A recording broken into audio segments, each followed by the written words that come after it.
하나님께서 이 주일에 우리에게 주시는 말씀은 사도행전 18장 24절부터 26절까지의 말씀입니다. 알렉산드리아에서 난 아볼로라 하는 유대인이 에베소에 이르니 이 사람은 언변이 좋고 성경에 능통한 자라. 그가 일찍이 주의 도를 배워 열심으로 예수에 관한 것을 자세히 말하며 가르치나 요한의 세례만 알 따름이라. 그가 회당에서 담대히 말하기 시작하거늘 브리스길라와 아굴라가 듣고 데려다가 하나님의 도를 더 정확하게 풀어 이르더라. 아멘.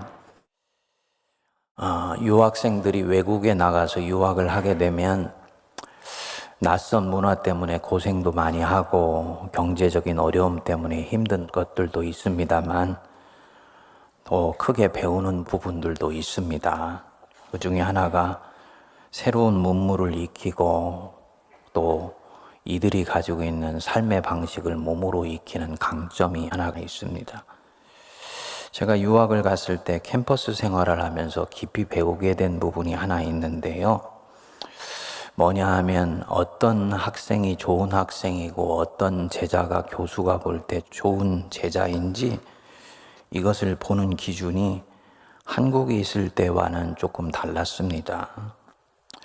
아마 그때나 지금이나 우리 한국에서 좋은 학생 혹은 좋은 제자 하면 얼마나 전공 분야에 대해서 해박하냐, 얼마나 스마트하냐, 얼마나 창의력을 가지고 있냐, 또 학문 생활도 결국은 조직 생활이니까 얼마나 예의가 바르고 조직 생활을 할 수 있도록 다른 사람을 배려하는 인성을 가지고 있냐, 뭐 이런 것들이 중요하겠지요. 근데 교수가 대학원 학생들 가르칠 때 미국에서는 이런 것들도 보지만 더 중요하게 보는 부분이 있더라고요. 이게 뭐냐 하면 이 사람이 얼마나 티처블하냐 하는 것입니다. 잘 배우냐, 가르침을 잘 흡수하냐는 것입니다. 박사과정 학생을 뽑는데 티처블을 엄청나게 중요하게 보는 것을 보고 제가 깜짝 놀랐습니다. 처음에는 자기 말 잘 듣는 사람 뽑겠다는 뜻인가 하고 오해를 했어요.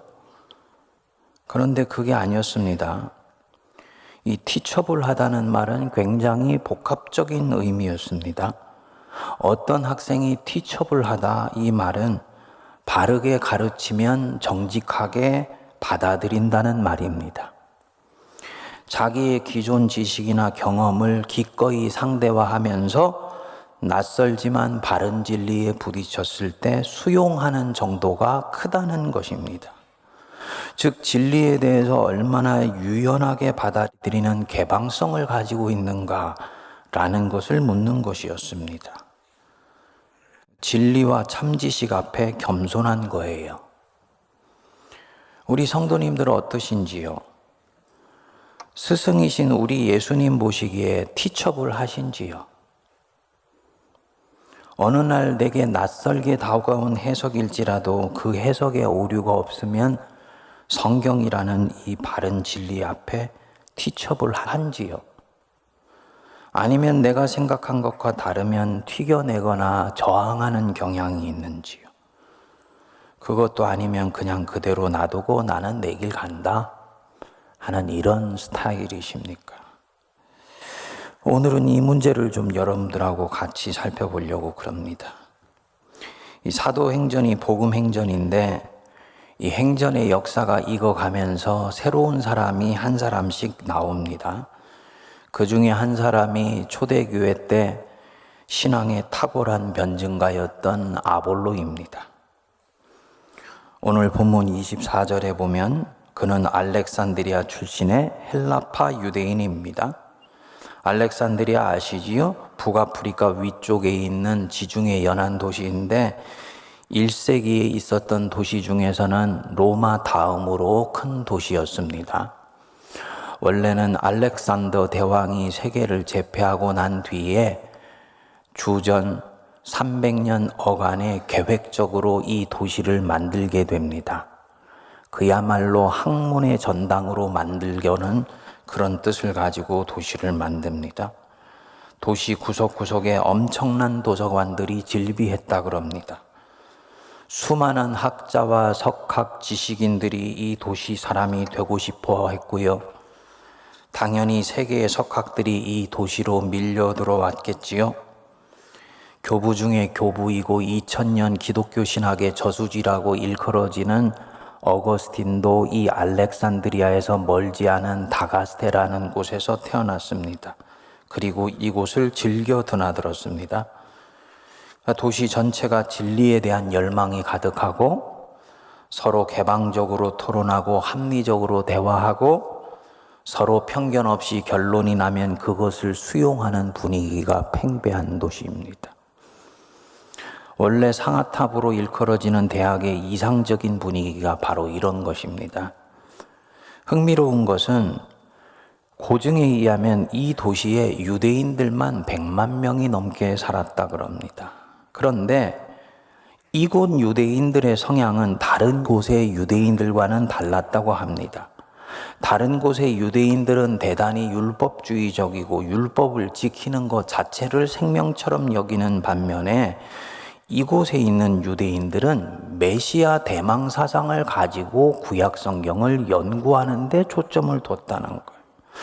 그래서 이 도시에 있었던 유대인 아볼로도 이런 도시의 분위기처럼 성경을 집요하게 연구하고 파고 들어가서 탐구하는 그런 사람 중에 한 사람이었겠지요. 그리고 어느 날 예수에 대한 소식을 듣고는 그가 메시아라는 확신을 갖게 된 것입니다. 그리고 그때부터 25절에 나오듯이 주의 도를 배워 열심으로 예수에 관한 것을 전하고 다닙니다. 이 아볼로는 실로 바울과 함께 초대교회의 가장 탁월한 기독교 신앙의 변증가이면서 깊고 넓은 학문과 박학다식한 지식을 가진 사람이었습니다. 거기에 24절에 보면 언변이 좋고 성경에 능통한 자다 한 것을 보면 이 화려한 옹변술에서 나온 언변으로 많은 사람들을 설득해낼 수 있는 사람입니다. 그러니까 학문의 도시 알렉산드리아에서 아볼로의 이런 풍모가 갖춰진 것이지요.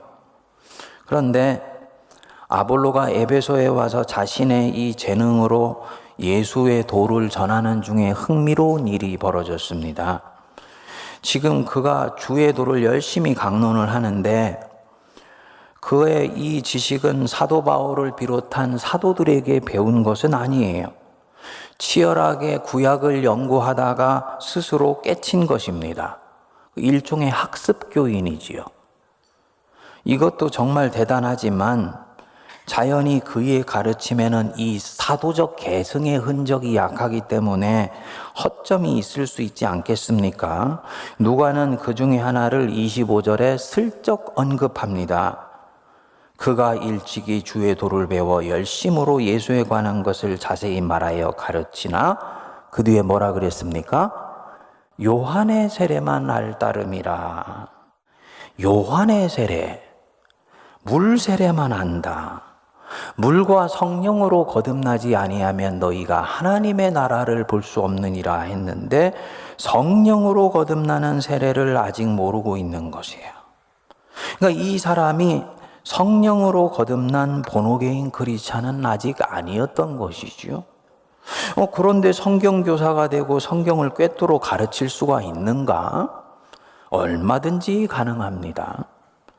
머리로는 모든 것이 이치에 맞고 앞뒤가 분명해서 예수가 메시아라는 사실이 자기 마음에 딱 와닿았던 것입니다.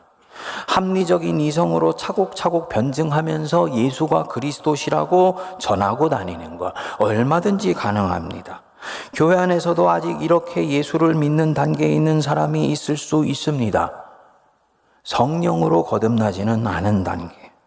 예수가 내 영혼과 내 인생의 주인이 되지는 않은 단계. 이 아볼로가 주의 도를 이렇게 가르치는데 때마침 그 자리에 바울의 동역자인 브리스길라와 아굴라가 앉아 있었어요. 그런데 가만히 저 사람의 도를 들어보니까 다 맞는 얘기고 너무너무 시원시원해서 좋은데 뭐가 빠져 있는 게 있는 것 같거든요. 전달하는 지식은 다 옳은데 그 지식이 살아 움직이면서 사람의 심령을 찌르고 골수를 쪼개서 변화에 이르게 하는 그 무엇이 없다는 것을 알게 된 거예요. 아, 사도 바울이 우리에게 가르쳐준 생명의 구주 예수 그리스도의 능력이 보이지를 않는 것이구나. 그래서 결국은 강의가 마치고 난 뒤에 이 아볼로를 조용히 찾아갑니다. 아볼로 선생 오늘 정말 강론 감사합니다. 은혜가 됩니다.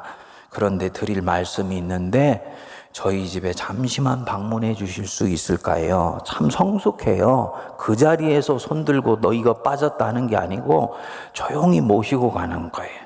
그래서는 이 아볼로를 자기들 집으로 초대를 합니다. 그리고 26절에 나오지요. 우리 같이 한번 읽어보겠습니다.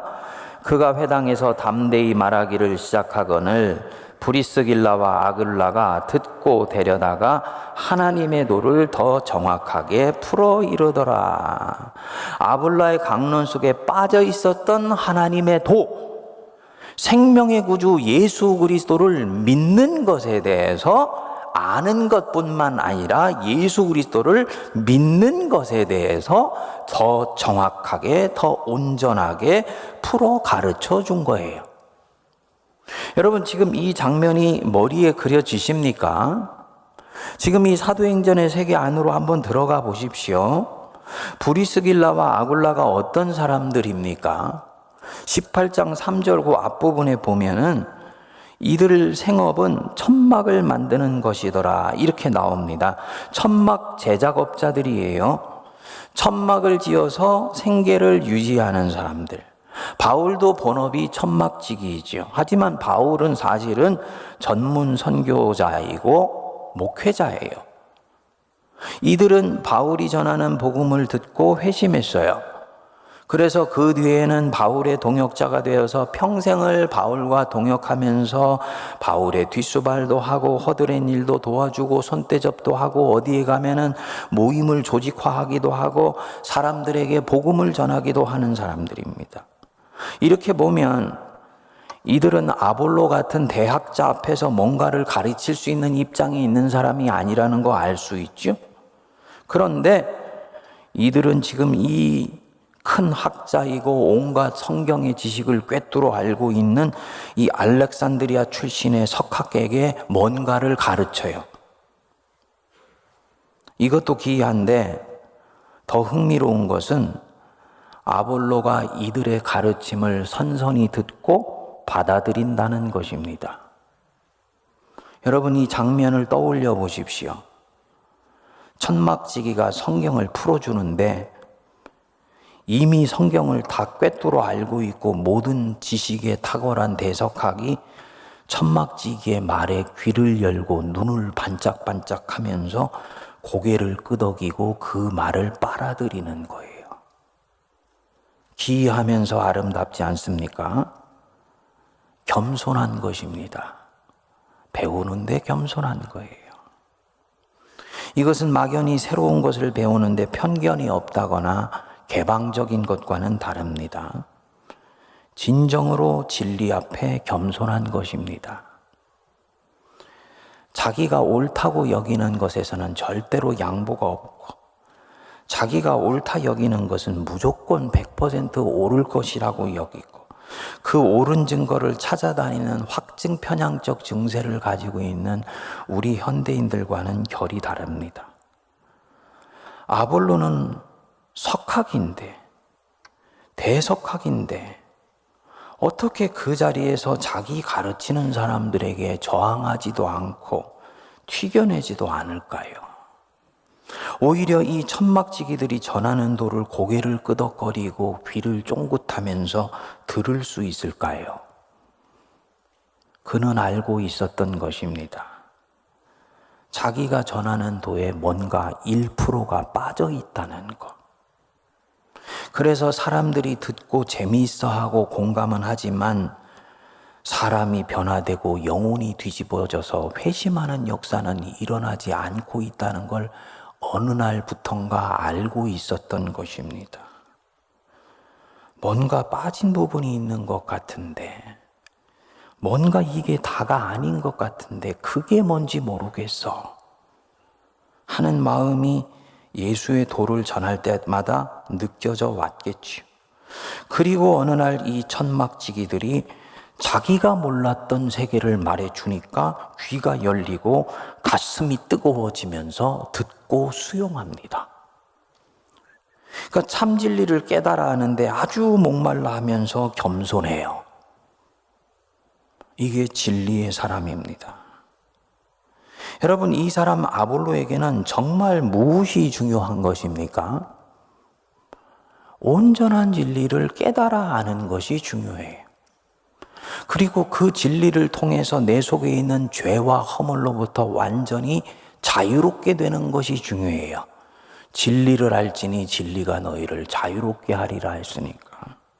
그렇게 해서 그 깨친 진리로 나도 살아나고 다른 사람도 살아나게 하는 것이 중요합니다. 나머지는 배설물이에요. 내가 이미 가진 지식이나 지혜는 그다지 중요하지 않습니다. 자기 자존심도 중요하지 않습니다. 뭐냐? 무엇을 추구하며 살지를 아는 사람입니다. 우리는 흔히 겸손이라고 말을 하면 자신을 낮추거나 자세를 낮추는 것을 염두에 둡니다. 그리고 상대방에게 친절하고 온유하게 대하면 그것이 겸손이라고 생각을 합니다. 그렇지 않습니다. 자세는 낮추고 말은 부드럽게 하지만 그 안에는 자기로 꽉 차 있는 경우가 얼마나 많이 있습니까? 그것은 위장된 겸손일 수 있는 거예요. 참된 겸손은 나는 하나님 앞에 사는 자로서 늘 틀릴 수 있다라 라고 인정하고 살아가는 태도를 가진 사람이에요. 그렇기 때문에 진리를 말하는 사람 앞에서 기꺼이 자기를 개방하고 그의 말에 귀를 기울입니다. 자기를 비워 종의 형체를 가져할 때 그 비워 케노시스라는 말이 바로 이 뜻입니다. 하나님에 대해서 끊임없이 새롭게 받아들입니다. 옛날 만난 하나님의 상에 갇혀 있지 않아요. 30년, 40년 전에 받은 은혜를 지금 까먹고 살아가지 않아요. 하나님은 과거의 하나님이 아니고 지금의 하나님이며 하나님은 죽은 자의 하나님이 아니시고 산 자의 하나님이시며 하나님은 바로 지금 여기에서 새 일을 행하신다라는 것을 믿기 때문에 끊임없이 하나님을 새로운 앵글과 새로운 조리개로 찾으려고 하는 영적 목마름이 있습니다. 당연히 하나님의 진리에 대해서 개방되어 있는 것이지요. 생명을 살리는 일이기 때문에 받아들이려고 하는 거예요. 이게 겸손입니다. 근데 우리가 의외로 잘 겸손하지를 못해요. 저부터 잘 겸손하지를 못해요. 왜 이런 일이 생기냐? 어거스틴이 이런 얘기를 했습니다. 힘들게 많은 지식을 쌓으면 그 지식은 일종의 교만을 낳는다. 이게 어떻게 해서 얻은 것인데 하는 마음이 과도한 애착을 갖게 되고 그것이 결국은 교만을 불러오는 거지요. 사실은 하나님이 우리에게 주신 모든 지식과 지혜는 선물이에요. 동의하시죠? 우리가 가진 것 중에서 받지 않은 것이 없습니다. 그러니까 이 선물은 결국은 하나님과 그분의 나라를 위해서 쓰도록 하나님이 주신 거예요.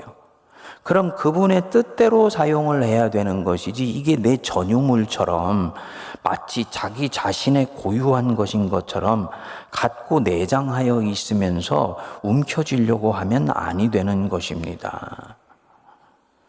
이게 옛날에는 좋은 것이었는데 지금 보니까 이 복음이 잘 작동하지도 않고 녹이 슬고 칼로 썰어도 썰어지지 않는 이상한 형체가 되는 경우들이 있죠. 그러면 당연히 이때는 하나님이 주시는 새로운 지혜의 검을 찾아 나설 수 있어야 되는 것입니다. 이게 겸손입니다.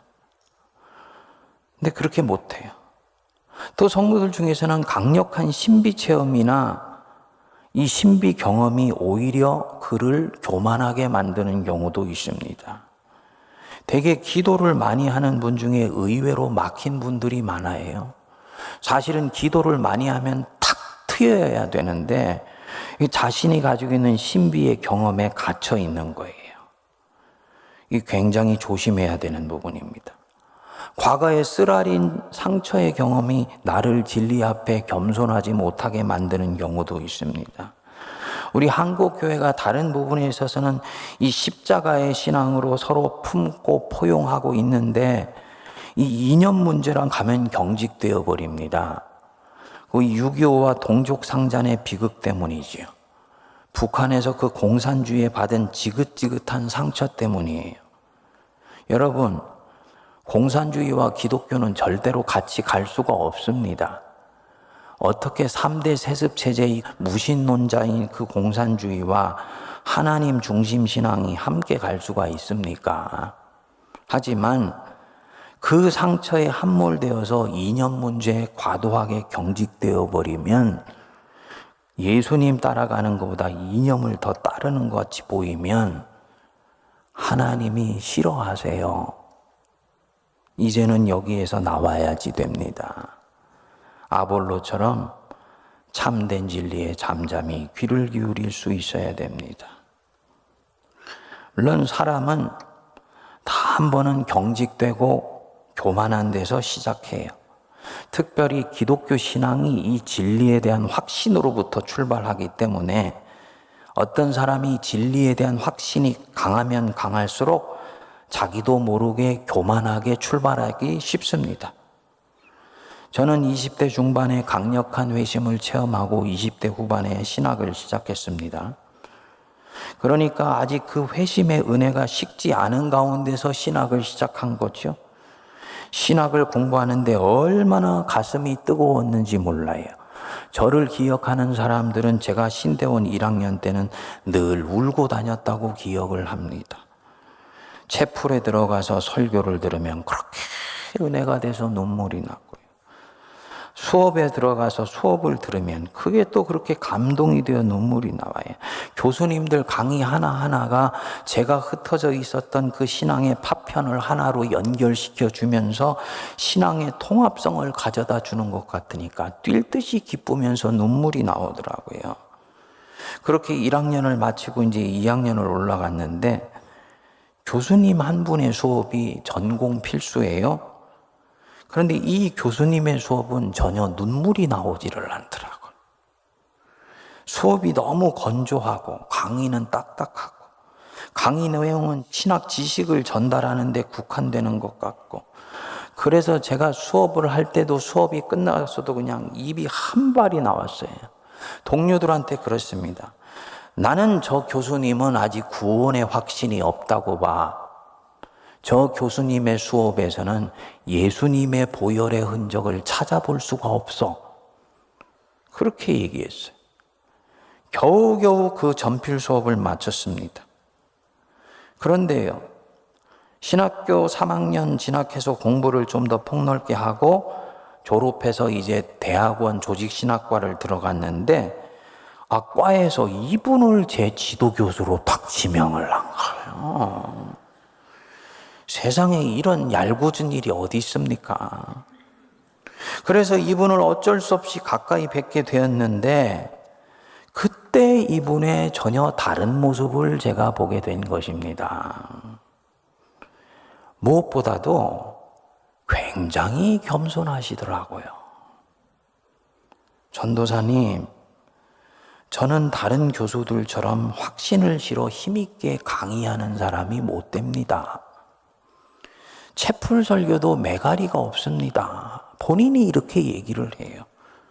이분이 그때 부인하고 주님의 교회를 다니고 있었는데 부인 얘기를 우리한테 해요. 내 와이프도 나보고 당신 보면 정말 구원의 확신이 없는 사람 같이 약해 보여 하고 말하곤 해요. 그리고는 그러더라고요. 근데 틀림없는 것 하나 있어요. 예수님은 내 주님 맞습니다. 그러더라고요. 그래서 이분이 그래요. 나는 장신대에서 다른 경지의 신학을 개척하도록 주님이 부르셨다고 봅니다. 이분이 하시고 가르치시는 영역이 철학적 신학이에요. 수업은 그다지 뜨겁지 않은데 대학원에서 수업을 들어보니까 이분 수업 안에는 무조건 믿어라 하는 것과는 다른 경지가 보이기 시작하더라고요. 나중에 미국에 가서 신학이 넓어지고 좀 깊어지면서 이분이 변증신학을 하고 있었다는 것을 알게 된 거예요. 자신은 분명히 그리스도인이고 하나님의 자녀이지만 스스로를 기꺼이 신앙과 불신앙의 경계선상에 세워서 기독교를 변증하는 작업, 어찌 보면 신학생들을 위해서 굉장히 중요하고도 고단한 작업을 외롭게 하고 있는 것이었습니다. 제가 신대원 2학년 때 이분 수업을 들으면서 저분은 구원의 확신도 없는 사람이 신학을 가르치고 있다고 비분간개했던 제 모습이 얼마나 부끄럽고 교만하게 느껴졌는지요.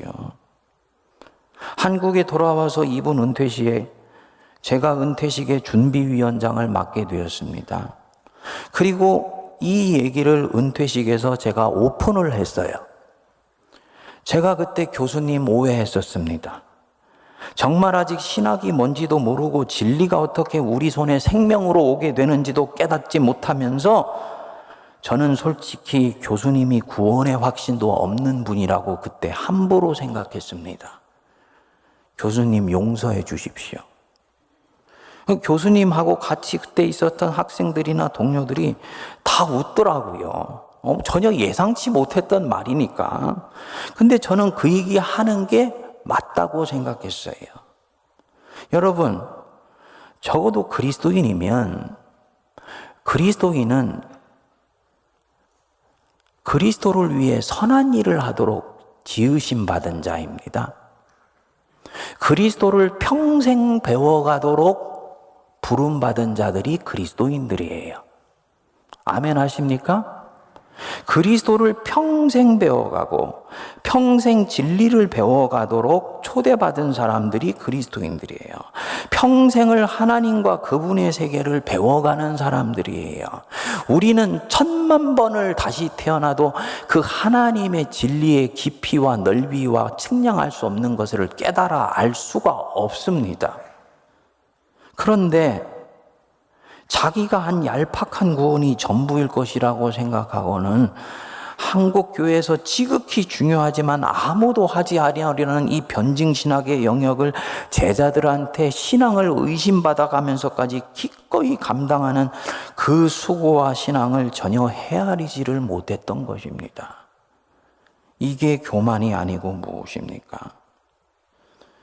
그분은 지금도 은퇴하시고 나서 설교를 돕는 그런 스승이 되고 싶다고 목사들 모아가지고 아주 치열하게 설교를 돕는 신앙 서클을 만들어서 하고 계세요.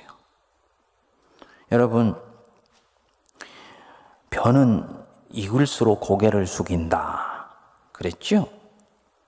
신앙적으로는 반만 진실입니다. 신앙적으로는 익을수록 고개를 숙이는 것이 아니고 더욱 익어가기 위해서 고개를 숙입니다. 기독교 신앙은 믿어서 겸손해지는 것이 아니에요.